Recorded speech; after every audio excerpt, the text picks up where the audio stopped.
Hello, everyone, and welcome to the Tea with April. I like that, the Tea with April. You see, yes, you see The big my A. I see the the big big A, the A, mighty yes, A. and it's my teacup. I'm so happy to be with you guys this Thursday afternoon, sipping some tea, and we might knock the pot over with our special guest today. Oh, I love the hearts. Love you back. My name is April Ryan. I'm the Washington Bureau Chief and White House Correspondent for Black Press USA, and also the newest host here at the Contrarian with the Tea with April on Thursdays at 5 p.m. Eastern. And today I am so honored to have someone who hits the intersection of economics, race, as well as government.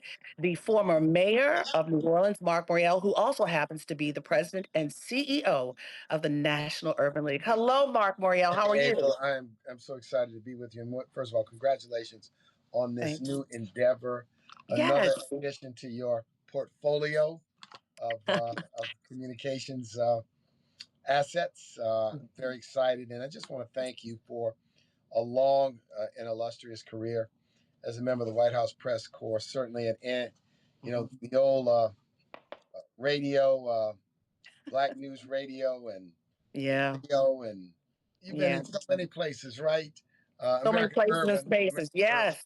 Yeah. and you really, really, I think, been a pioneer on the White House Press Corps for many, many years, Yeah. and opened the door and paved the way, but also, I think, stood up, were strong, not afraid to ask sometimes the difficult questions. Being in that White House press room can be intimidating. It sure can Uh, be. you can, to some extent, say, "Let me just sit here and go along," but you're there to ask, tough and difficult questions. I'm reminded always of the late great Mal Good. Mm. Or you knew he was a friend of my father's. Yeah. I met him as a very, very young, I guess a young 10 or 11 year old. I remember he was tall, and my father said, "Mal Good, represents us at the United Nations." And Yes. Mal Good, working. I mean, he was a tall guy. He had a booming voice, and Yes. those pioneers, of those days, and there's certainly many, but you're standing, in the breach on the shoulders of all of them. So, congratulate. Always good to chop it up with you. Uh, talk a little truth. Uh, Yeah. A lot of but, truth. And sip some tea. yeah, spill some Mhm. tea. So listen, Marc Morial, this is a great time to talk. There's so much going on. This is a newsy moment. I want to say hello to everyone. We see people coming in from Maryland, my home state. I'm on the porch, a porch here. Also the Adirondacks in New York and Colorado. But let's get to the news. Tell all your friends. And Rain Pryor, Richard Pryor's daughter, I see you. Thanks, my sister, for joining in. So listen, there's a whole bunch of things we need to talk about. We have a list here, and I want to start with the issue that's been in the news the most right now. This debate on Medicaid, okay? And also these work requirements. It's almost like welfare, these work requirements that they're trying to pass or trying to figure out what to do in the House. Republicans are trying to grapple with this. What are your thoughts about this? So let me Because give we you know, let me give you some yeah. facts. First of all, I think it is absolutely inhumane, Mm, to take away people's health care. Health care, you either believe it's a human right, you either believe it's a civil right, or you don't believe it's a human or a civil right.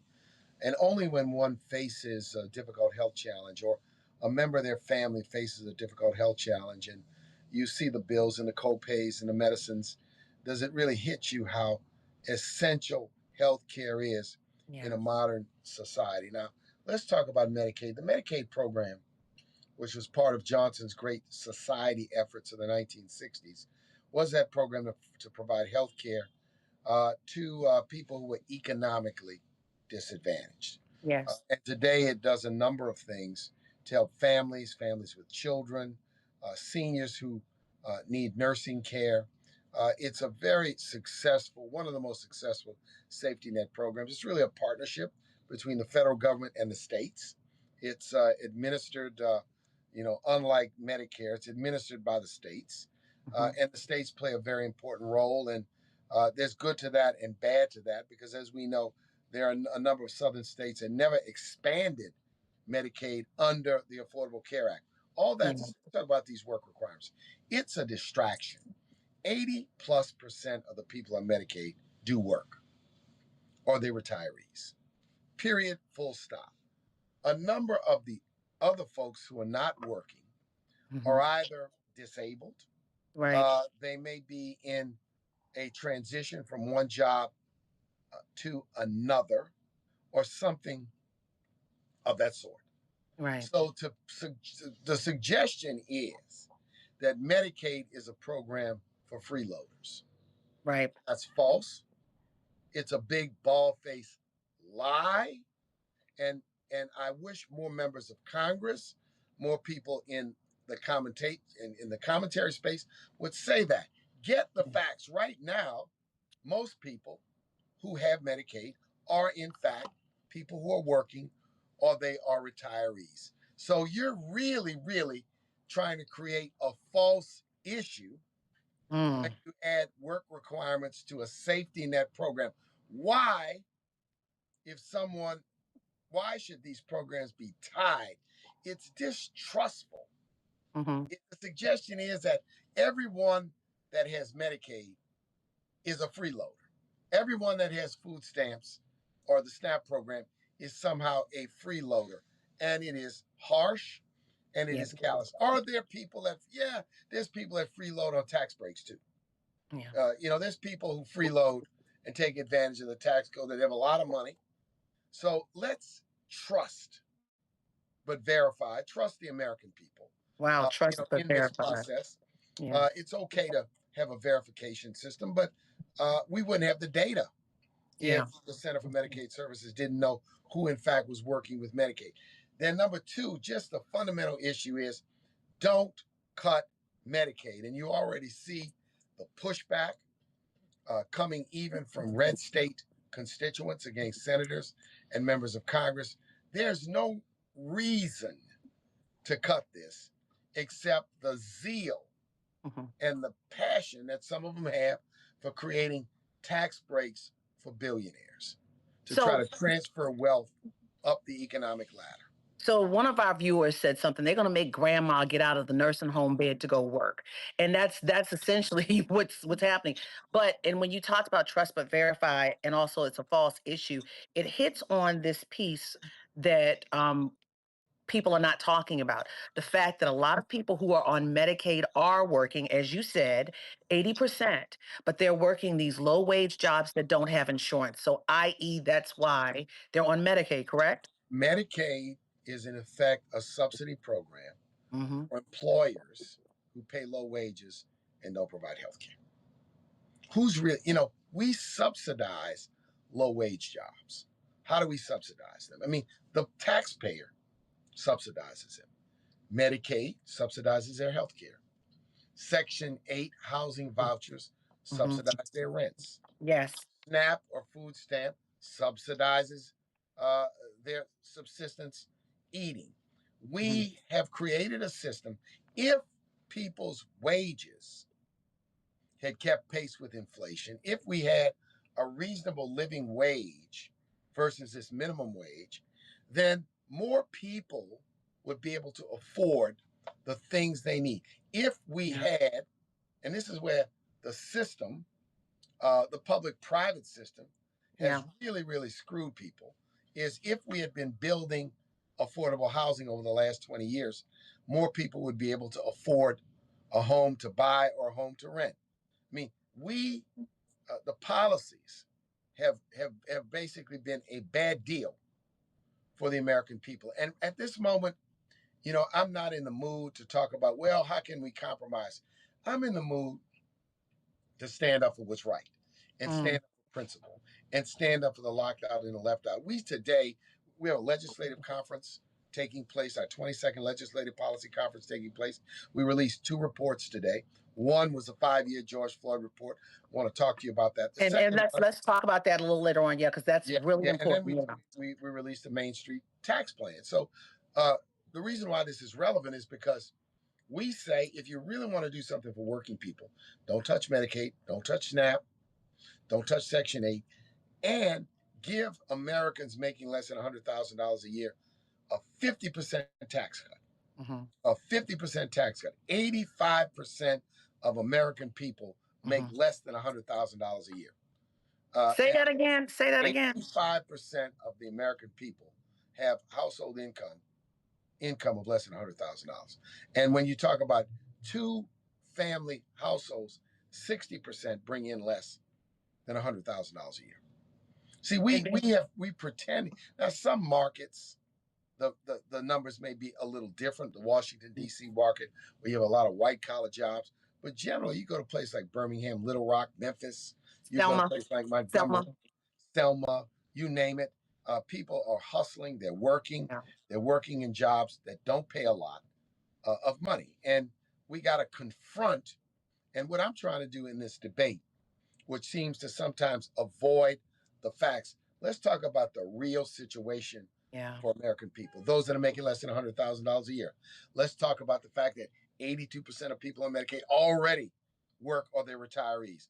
Let's confront that some of these proposals are weapons of mass deception and distraction.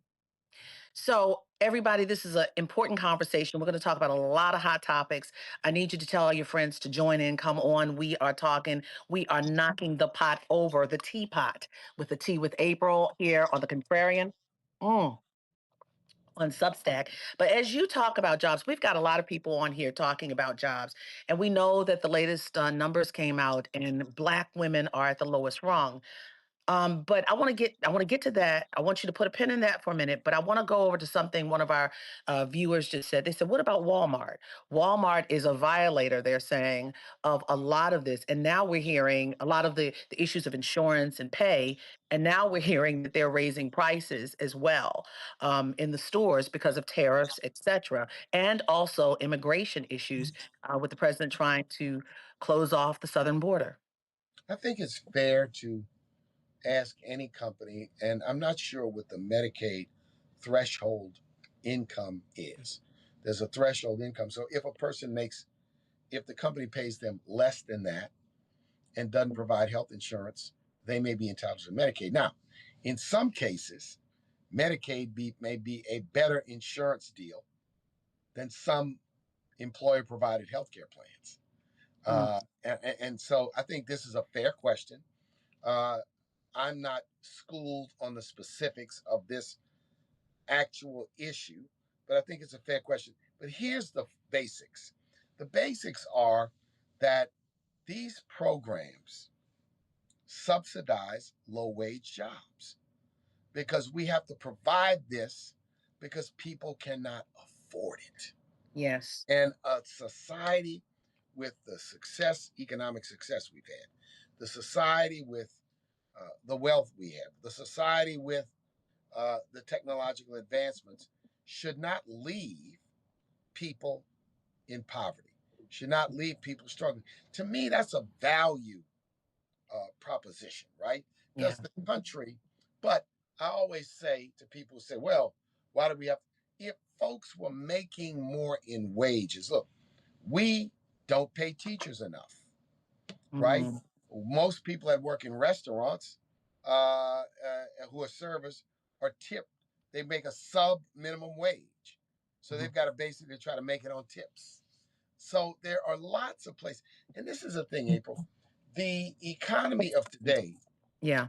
for the average person maybe is tougher than the economy of 30 years ago Oh, yes. or the economy of 40 or 50 years ago when our parents and that generation, they were working, but they could afford a home, right? Yeah. And they didn't have to spend more than 30% of their income. Too many Americans today are spending up to 50% of the money they take in on Yeah. housing. And anything below minimum wage is poverty. And in some instance, minimum wage, if that's just your only job, that is poverty. Am I correct? And so many people are working double jobs. They got side hustles. They're doing more than one thing. It's certainly the case for many young Yeah. women, many young Black women who Hmm. are trying to do multiple things. I know many young mentees, young women I know, they got a day job, they got a side hustle, they got a second side hustle. They're trying to do a multiplicity of things. And I admire the industriousness. I Yes. admire the drive. I admire the determination. But boy, you get worn out Mm, yeah. uh, trying to do that on a consistent basis. And this is a commentary on the American economy.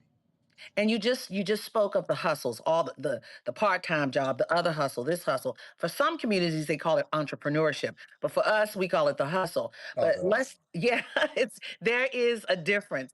But here is another piece as we're talking about jobs. Let's go into those job numbers. Let's go into the fact that Black women are on the bottom rung when white women stayed the same. There is such a polar opposite dynamic here in America, particularly in we this really anti-woke, need we anti-DEI really time. need to look into this recent number that's come out, which is Mm, the large number of Black women being laid off in March, I believe, of this year, and why this is the case. And I sense that it is because of the attacks on diversity, equity, and inclusion. And anecdotally, I know a number of, again, young women, college educated, some without college, who all of a sudden found themselves out of a job, in the last 6 months. And we need to unpack that. And we should probably, I think it'd be great to get some economists like Valerie Wilson or Bernie Anderson. There are many of them, Dr. Darity. Get some of these folks on to talk a little bit about what's inside these numbers. I saw those numbers and I was shocked and mm. disappointed at these numbers because Black women had made great strides since George Floyd. We today talked about what companies had done. There was a surge in hiring, after the death of the killing of Sure. George Floyd. Yeah. And it looks like we're losing that ground. We're Mm. losing that ground and we're losing it. And there's an assault on it coming from the 47th president and his administration.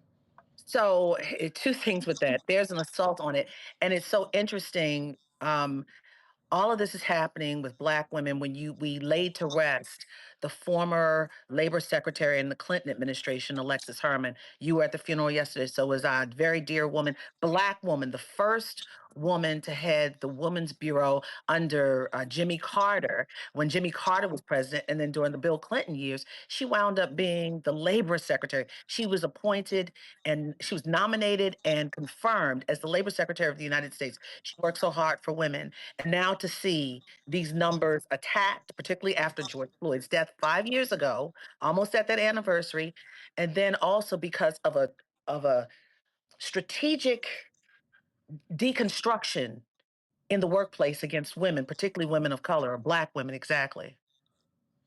Look, Alexis Herman was one of a kind. Mm, She was smooth. She had great wisdom, insight, and charm. She served as vice chair of the National Urban League Board for 24 years. So she was on wow. the board that hired me. Yeah. She was a voice in our boardroom for years and also a private advisor. Uh, Mm, I remember story first time I got elected mayor, I came up to D.C. mhm. Clinton was president, and Alexis was working in the White House. And Alexis invited me over to the White House to go have breakfast at the White House, I guess, cafeteria. They call it the White House mess. The mess, yes. So I went over there, and of course, I'm eating breakfast over there. I'm gonna order me some grits. Right? I'm Oh like, boy. grits out. They brought these grits out. I said, Alexis, these are instant grits. She said, damn. You ate grits in the White House. Oh my said, I gosh. said, I said, Alexis, I thought Clinton was from Arkansas. They got to do better. She said, yeah, baby, this ain't, this ain't no good, right? I mean, they were instant grits. You know how those instant grits are. You can an authentic grits eater can tell fake from real. But she was always during my time as mayor, during my time as president of Yeah. National Urban League, just a force. She Yes. had incredible wisdom, Yes. insight. People Yes. respected her. Everyone wanted Yes. her opinion. And Yeah. she was so generous in mentoring Yes. so many people. I Yes. mean, she mentored people like Siobhan, Arline Bradley, and of course, The head of Mignon the National Moore. Council of And, Negro Women. yeah, Yeah. and Mignon Moore Yes. and Donna Brazile and Yolanda Caraway, and so many, Leah Daughtry, so many of these women were mentored by Alexis. I mean, she was a big sister. She was Yeah. an IT, she was a mother, and she also was one of those persons who she had this incredible career in politics and government, and then very easily navigated into a corporate role as a director at Oh MGM, yeah. Cola and Cummins Engine. I just think she was a one of a kind personality. I'm going to miss her greatly. And, it's also, for me, a special. She is from Mobile, went and attended Xavier University. Yeah. So she had a long-standing relationship with With Xavier. New And so, Orleans. Yeah. that's our hometown, Yeah. New Orleans, great university, now celebrating its 100th anniversary. Yeah. She will be missed. I will tell my story about Alexis Herman later, but I will say this. You talked about grits in the White House mess. Guess what? And thanks, guys, for saying this is great to see me here. I'm here. I'm planted. Tell your friends to come over because we're spilling some more tea. I'm drinking dandelion tea along with fenugreek and what else? Soursop. That's my tea blend right now. But listen, you said something so interesting. You said you said about the grits. What you don't know, guys, is Marc Morial says the number one product that Black people buy. What is it, Marc Morial? It's grits. It's what we over-index in the purchase of grits. I mean, we're Black people. I think we're 50% of the purchasers, and Woodhouse doesn't have, because they're quick, they're easy, and they're cheap. Well, yeah, my daughter likes them a lot. And what's the second item? What's the second item that Black people purchase? I think it may be. I mean, I tell you some items that are high up there. Fashion items. So Black women over-index in, hair products, makeup, Yes. things like that, and over-index in terms of spending per person or Okay. spending per capita. But then also, I bet we probably over-index in Tide. Yeah, because of the brand awareness, right? Your That's mama had it, you got it. Your yeah. grandmother had it, you got it. And so this kind of goes into this report that you came out with today as we're leading into the George Floyd fifth anniversary. Can you believe it's 5 years? I know I it's can't been believe. 5. Wow. Yeah. So you came out. Tell me about this report that you Well, were we looked at you were two things, highlighting earlier. and our research team at the National Urban League Washington Bureau, along with our equitable justice team, along with our communications team, when we started thinking about George Floyd, we said, you know what? I said we need to speak to the moment with some facts, with some research, and with some specificity. So we looked at two things. We looked at the arc of police reform Yes. because George Floyd was a moment where he was killed because that officer had his knee on George Floyd's neck. It was an act of violence against George Floyd. And then we looked at corporate commitments, 65 billion in corporate commitments towards racial justice, to try to get a sense of where are we 5 years later. I think on the police reform effort, you saw progress. Kristen Clark did an outstanding job at the Department of Justice as head of the Civil Civil Rights. rights division. You Yeah. had 12 police departments, set pattern and practice investigations. They investigated prisons and jails. She convicted some 180 officers. They basically did their job. And we came up with our own blueprint. We love blueprints, our 21 Pillars blueprint, which impacted and influenced public policy. Some states like Maryland, a number of cities made reforms. There were lots of momentum on the police reform front, and there was aggressive opposition to police reform from some police unions, from some conservative commentators. Now, the big threat is the Trump administration walks in, and one of the first things they do is freeze all civil rights investigations. And that is a damaging step because it sends a message that you can get away with murder. You can get away with lawlessness. You can get away with unconstitutional policing. You can get away with corruption. We're not going to do anything about it. Uh, the second thing we did is look at the 65 billion in racial justice commitments. It's harder to track, but I think people know that with the Trump executive orders and with the threats against major corporations, there have been adjustments. There have been changes, and people have retrenched. Some have completely retrenched. Some have slightly retrenched. And then there's that collection of companies that stayed strong, stayed firm, continue to do what they do. what I would say is I'm extremely disappointed in those that have retrenched Mm. because they're doing it in the face of fear. They're doing it in the face of threats. They're doing it because somehow they see Freddy Krueger, King Kong, and Godzilla coming down the road. And the threats and the leveraging by the new Trump administration, the regulatory power of the FCC, FTC, and the Department of Justice, trying to leverage companies to backtrack on equal Mhm. justice commitments and equal opportunity Right. commitments is a troubling sign. I've Mhm. said to major American corporate leaders, look, if you play that game today, what will you do when the president who comes in and says, I'm going to use the same leverage to force you to do diversity, equity, and inclusion, to force you to make commitments to equal opportunity? I said, you start playing with fire and you get burned. So you're going down that line of what everyone is hearing about right now, these boycotts, if you will, of certain stores. Target, let's say Target. Pastor Jamal Bryant out of Atlanta is working on that, and it's made an impact. There's a debt. They've cried out. But also, in the midst of this, we are watching these stores suffer from tariffs and the impact from migrants. And that doesn't even have anything to do, well, that Well, did that it's a play combination. into this George Uh, Floyd data that you just received? well, I think the George Floyd data on the corporate commitment side is very difficult to put together. Mm, Because a lot of companies have not necessarily been transparent. So wow. we use publicly available data. We use commitments that people have made. I think even some that have remained committed have made cosmetic changes, have changed names of programs, they've dropped a program here or there. But some of them have maintained most of what they do, right? Mhm. You have some who are saying, well, I'm going to continue to quote unquote contribute, support HBCUs, support civil rights organizations, but don't put my name in the paper. Don't Really? put my name on any. In other words, I want to do it. Now, I tell people who say, "Well, are you disappointed with that?" You know, in the old days, companies made contributions and didn't want any credit.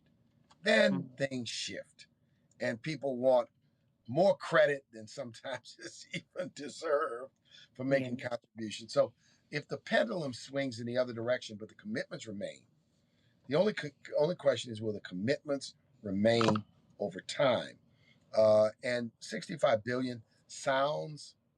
I'll never sneeze at 65 billion, but we have a $30 trillion economy, and 65 billion over a period of 4 to 5 years is not, in the main of things, an astronomical. It's a significant, but not an astronomical sum of money.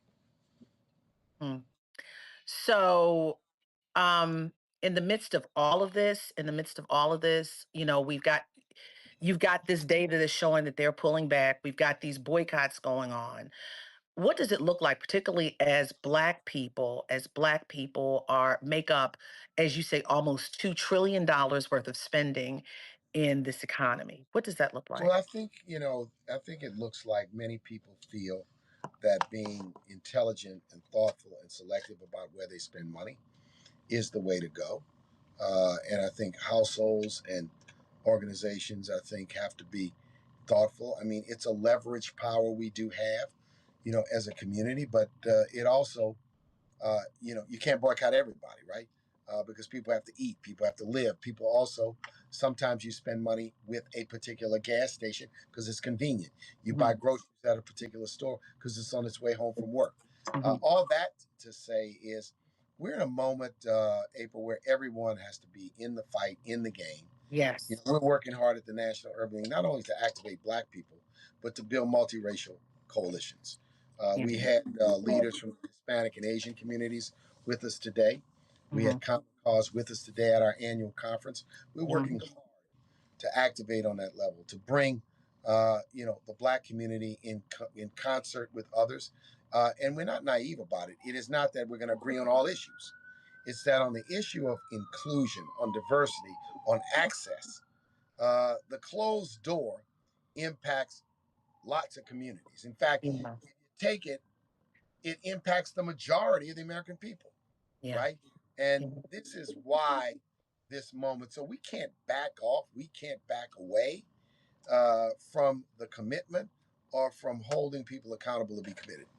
Now, one thing with the DEI programs, the anti-DEI programs in these places, be it Target, be it Walmart, be it Amazon, and some other stores, these are just the big three that we know of, that we hear about a lot. Their Black accelerator programs have been pulled, and people don't know about that. The Black accelerator programs are programs where they bring in Black companies, Black businesses to get on it, to help them work to get on their shelves. And they've eliminated those. So, Yes, sir. what I have encouraged people to do is if you have an accelerator program, don't push the Black people out. If you have to include other small businesses, if you have to widen the number of Mhm. seats at the table, do that. But don't cancel the program. Yeah. Just say if you are a small business and you're first generation, you're a small business and you've never had an opportunity like this before. These programs were designed for Black businesses who never had a shot. Well, are there other businesses that have Mhm. never had a shot? I say probably so. Yes, it's the case. Expand these programs, make them emerging business programs. Don't throw the baby out with the bathwater. Yeah. Don't eliminate your commitment to this. And this is what I've encouraged. In fact, I had a conversation today with a business leader on this very, very point. Mm, mm. So we are gonna, April, I've got to hop You inside do. back to my Yeah. conference for something. And I'm But on here's I'm what on you here's to I spill want the you to tea give us some whenever you hope, want. though. I want you to Huh? give us some hope. Give us some So hope. here's the hope. We have been through tough times before as a nation and as a people. And we will get through tough times as a nation and as a people. However, we won't do it if people are silent, if they're checked out, if they wallow in despair and hopelessness. We've got to give people hope because, notwithstanding the challenges we face, we have assets, we have resources, we have the wherewithal to fight back. And what this fight is for quality of life, for Yeah. respect and fairness, for a democratic system that works for everyone. So appreciate you. I'm a hop, and congratulations once again on this. Thank- And bring me back whenever you want Oh, to we talk got a about lot of hearts on you, whatever so I you think want. you'll be. I think you're coming back. We got a lot of hearts on you. I'm coming Marc back. Morial, the Thank president you. and CEO of the National Urban League. Thank you.